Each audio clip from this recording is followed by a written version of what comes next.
myself, well, that goes back to management. So I would say the best managers in the world are teachers. Trust me.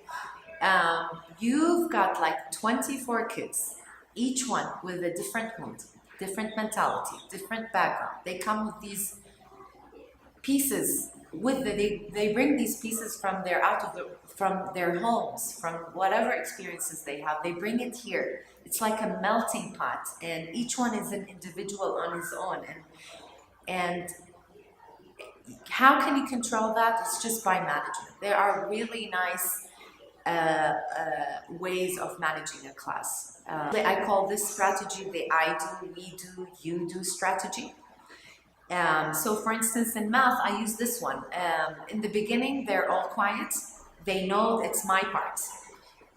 They know that if they want to learn something, they're going to have to look at me, not because I'm their only main resource. I'm just modeling, for instance, a mathematical concept on the board, and not only modeling on the board, writing it, I'm modeling the way I think, the way I speak out loud, the questions I ask myself, how to solve these problems. So I'm teaching them also, they know that I'm teaching them the language, I'm teaching them how to ask themselves questions, and I'm teaching them how to go into, for instance, an algorithmic steps.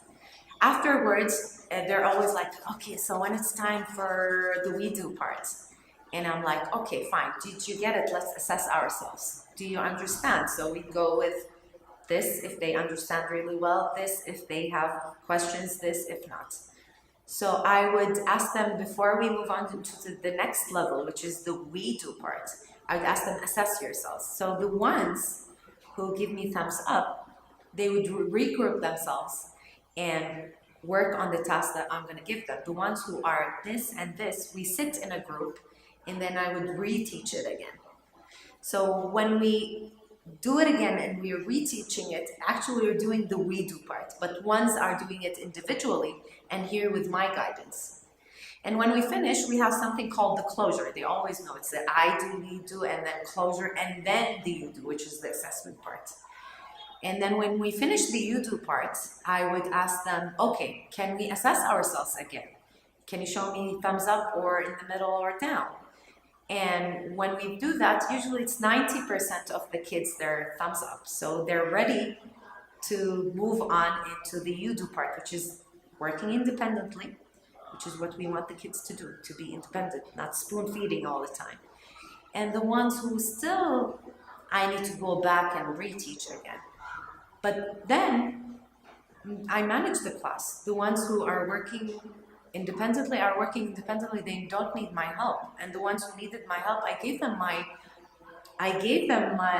heart and soul, and I solved problems with them, and so on and so forth. So I would say that if you want to do some sort of a management routine in your class, just do it constantly. Let the kids feel like it's becoming natural, a routine.